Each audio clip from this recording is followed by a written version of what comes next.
అందరికీ నమస్కారం. కుల బంధువులందరికీ పేరు పేరున నమస్కారం పెడుతున్నాం.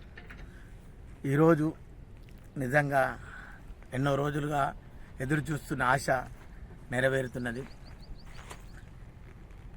గతంలో రాష్ట్ర ప్రభుత్వం ఇచ్చిన స్థలాన్ని మళ్ళీ తిరిగి తీసుకుంటుంది అనే అపోహ కాదు, అది నిజం కూడా కాబోతుంది.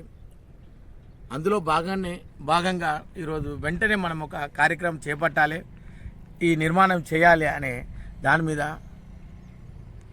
ఆత్మగౌరవ భవన కమిటీ అదేవిధంగా రాష్ట్ర కమిటీ ఇద్దరు కూడా కలిసి చర్చ చేసుకొని నిజంగా ఇది మన వారికి చాలా అవసరము.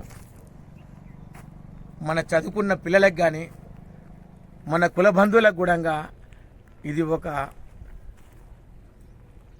బంగారు కిరీటంలా మన తెలంగాణకు ఈ భవనం ఉండాలనే ఆకాంక్షతో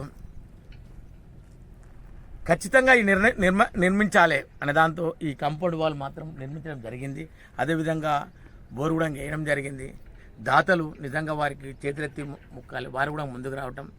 అదేవిధంగా ఆత్మగౌరవ కమిటీ రాష్ట్ర కమిటీ కూడా ఖచ్చితంగా దీన్ని వెంటనే ఒక బ్రహ్మాండమైన భవనాన్ని నిర్మించాలని ఆకాంక్షతో మీ అందరికి కూడా చేతులెత్తి నమస్కరిస్తున్నాను. ప్రతి జిల్లా అధ్యక్షులకు, కార్యవర్గానికి, అదేవిధంగా మన కుల బంధువులు, కుల పెద్దలు, కులంలో ఉన్న చాలామంది మేధావులు, అదేవిధంగా ఎన్ఆర్ఐలు, అదేవిధంగా సాఫ్ట్వేర్ చేస్తున్న ఉద్యోగస్తులు, అదేవిధంగా వ్యాపారస్తులు ఎంతోమంది ఉన్నారు. వీరందరూ కూడా తమ వంతు సహకారంగా, మీ వంతు సహకారంగా ఈ భవన నిర్మాణానికి చేయవలసిందిగా రెండు చేతులెత్తి మీ అందరికీ కూడా మొక్కుతున్నా. దయచేసి మీరందరూ కూడా ఈ బ్రహ్మాండమైన కార్యక్రమానికి సహకారం అందించండి. ఎందుకంటే ఈరోజు వరకు కూడా మా వంతు సహకారంగా ముందుకు వెళ్తున్నాము.